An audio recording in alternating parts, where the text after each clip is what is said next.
So when Donald Trump became a convicted felon, that pretty much dominated the news cycle. I mean, everyone's news feed just exploded, and we were either talking about him being convicted or talking about someone else's reaction to him being convicted. And there was a whole lot of stories that I feel like got lost in the sauce. This one had just broke right before that, and I think it would have been a bigger story had he not become a convicted felon. It has been reported that Donald Trump allegedly used the N word on the set of The Apprentice, and apparently there's a tape out there of it somewhere. Now, the saddest part about all of this is I know you're not shocked at all. And what's even more sad is that I don't know that this story will move the needle one way or the other at all, because we know that his followers will just double down on it. They'll probably come up with some new flags for it. And I think a lot of people are just becoming so desensitized to the whole thing that it will just go over their head. But that's not going to stop people like us from talking about it and trying to figure out how in the hell we got to this point in American society where this type of behavior and rhetoric has, once again, sadly became normal. And it should never be normal, and we don't want it to ever be. But as we go forward through these clips, we're going to talk more about it. Let's start with the producer from The Celebrity Apprentice. I want you to pay attention to how he describes Trump and how Trump went about using this word. And so then you say it was in that discussion between those two contestants that you heard Trump say the N-word. So basically, we're there, the producers, and Carolyn Kepscher and George Ross, who are the two advisors who work for Trump at the Trump Organization. And they're allowed a little bit more leeway because they work for Trump. So they get to say things that we can't say necessarily directly. And at one point, Carolyn Kepscher, who was the head of his hospitality unit and ran one of his golf clubs, sort of came outside herself and said, Kwame Jackson oversaw Omarosa, who was brought back onto the task and created all kinds of problems for herself and other people all along the season, but was great TV and was kept around for whatever reason. And for that, Carolyn Kepscher thought, well, Kwame deserves to be considered for how graceful he was in handling this. And we all sort of agreed, but it was tilting things in a direction that we didn't necessarily need it to go because we wanted to share an equitable story. And Trump seemed to have an issue with this idea all along. You could see him reacting and shaking his head, wobbling his head, grimacing, wincing, before he said, yeah, but would America buy and he said the N-word, winning. And I remember I was looking right at Carolyn when this was spoken, and she is a very pretty blonde woman whose skin went bright scarlet. And then I looked at Trump to see the reaction that he was giving, like it was some sort of joke, and he was still wincing and bobbing his head, and he was serious. And wow. It was then and there that I... Now, I'm not condoning anyone saying this word at all, but let's just stop and think about this one for a minute. He wasn't goofing off, clowning around with his friends. He wasn't drunk. He wasn't angry at someone. You know, there has been times that celebrities in the past have been caught saying that word on tape. Hulk Hogan, for example, was caught saying it on tape, and he was mad at someone who he claimed screwed him out of a lot of money. That was his excuse for saying it. Not saying it was right. I'm just saying he had that excuse at least. All Donald Trump has here is that he was just uncomfortable. He was uncomfortable with the thought of someone winning and how America would react to it. And that pretty much tells you everything that we already knew about Donald Trump. But I want you to take a look at this next clip, because this next Celebrity Apprentice guest describes more how Donald Trump just is not comfortable around black people. Take a look. Donald Trump who is reportedly considering, Senator Tim Scott, Congressman Byron Donalds, Ben Carson. Do you think that he would actually pick a black person to be on his vice presidential ticket?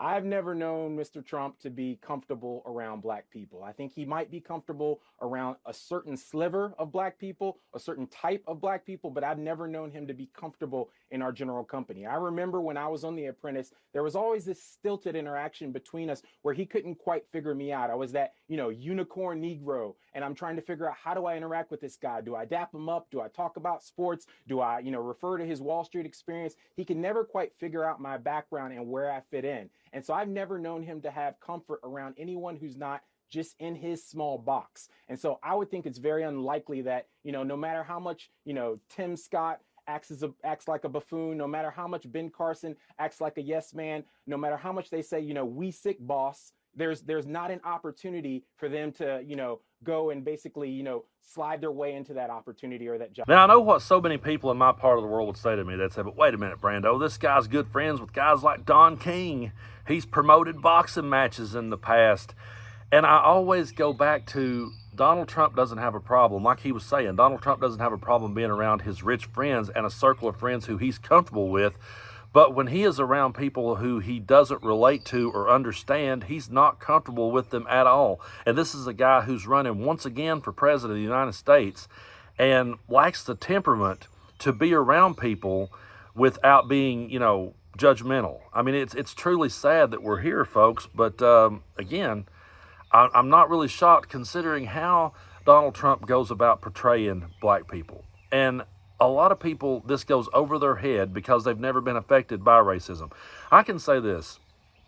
Yes, I've been made fun of for the way I talk. I've been made fun of for my accent. Back when I was growing up, I grew up in a holler in southeast Kentucky. I got made fun of for the way I dressed. And I got made fun of just for the fact that I came from that particular holler because it was called Beans Fork. So you can imagine people had a whole lot of fun with that. When, do you eat your beans with a fork? I got that all the time. I always got poked at. I had red hair back when I was a kid. I had freckles. Redheads gets picked on, it's just a fact. But I was never picked on for the color of my skin.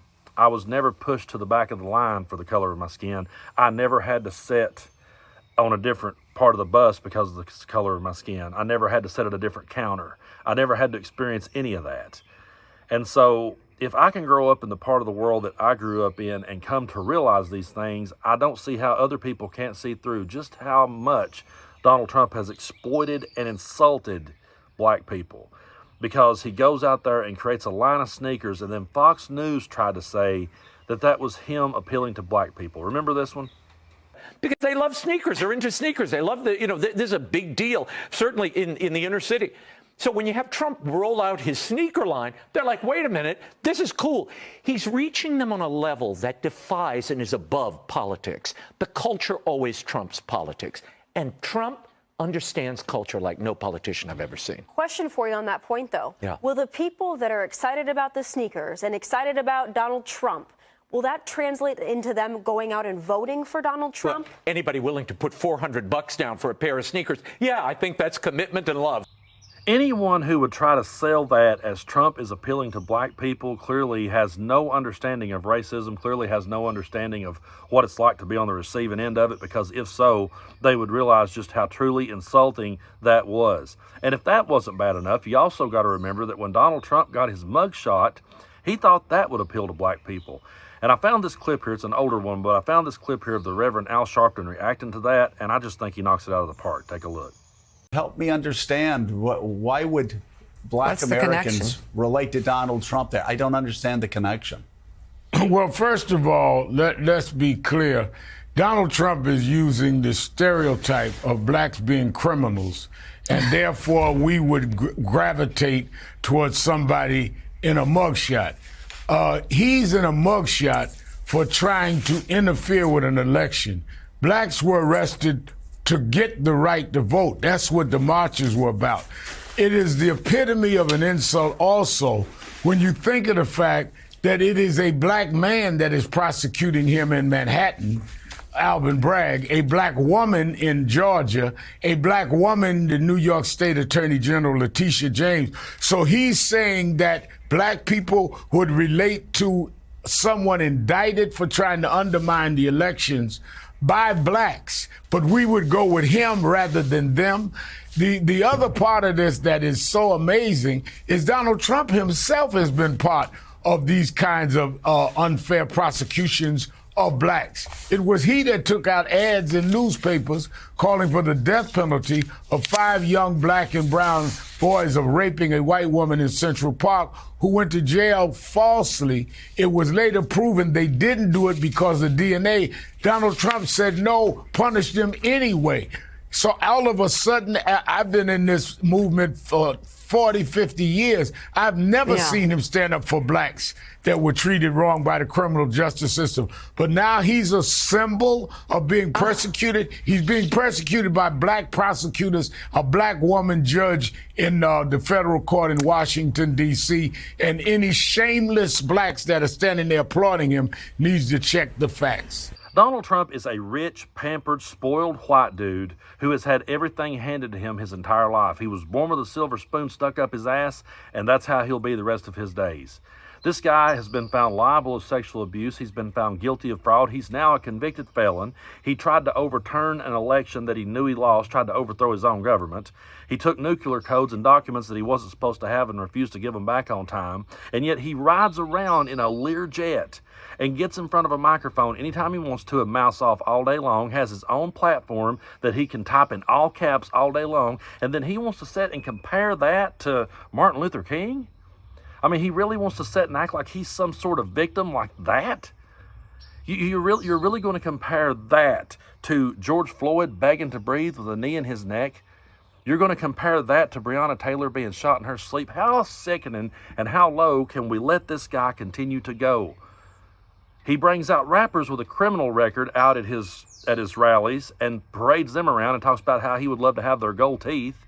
And then he did a fake photo op with a black lady at the Chick-fil-A, which turned out to be someone that he knew. It wasn't as random. It was the whole thing was staged. And it's always done in such a way that it's talking straight down to black people. Going back to me talking about getting picked on when I was a kid, luckily I had a mom that explained to me, hey, they're talking down to you. Don't laugh at that. They're insulting you. They're stereotyping you. Now, I know it's not the same thing, but in my family, me and my mom have always took offense at a lot of the hillbilly stereotypes. Like when we go to Gatlinburg and Pigeon Forge in our part of the world, I know a lot of people would say this is harmless. But if you go down there, they sell Billy Bob teeth. And they have hillbilly golf. And we've always said they're just exploiting the stereotypes of our culture. That's what Donald Trump is doing to black culture. He's doing the exact same thing. To break it down and put it on people here in Tennessee and Southeast Kentucky's level, to break it down that way, imagine if Joe Biden came to Tennessee and put a pair of Billy Bob teeth in his mouth and a straw hat with a hayseed between his teeth and said, I'm here to win over all you hillbillies. They're going to love me now. What if he came down here in a pair of overalls, blasting some Conway Twitty and said, oh, now they're going to love me? Wouldn't you be insulted by that? And just because there are black people who are standing up beside of him and saying, make America great again, it doesn't make it right. Just because he can find a few people to do a stage photo op with does not make any of this right. We cannot allow this to become normalized. We can't become desensitized to it. That story went right past a lot of people, and and the sad part is it probably will continue to go past people because everyone is so sick and tired of Trump that no one's shocked. The ones that are truly mad about it and truly upset with him, they're not shocked anymore. So every time I sit down in this chair to say, hey, guess what Donald Trump did next? It's like, oh, God, here we go again. I'm not shocked. But we can't allow ourselves to become desensitized to this kind of thing and let it become normal again. There were a lot of good people that fought so hard and worked so hard to pull us out of the Jim Crow South and get us into a new era. This is not where we were supposed to be. Back when I was a teenager in high school, I remember watching the I Have a Dream speech in history class from Martin Luther King. I remember the day that I watched it. And if you'd have told me that day in I think it was 96 or 95 when I first seen it, if you'd have told me back then, hey, one of these days we're going to be in this America and everyone is just going to be empowered with their racism and they're just going to say it right out loud and wear it on their sleeve, I'd have said there's no way in hell. No, we will have made progress by then. I was naive. I was wrong for thinking that. I'll own it.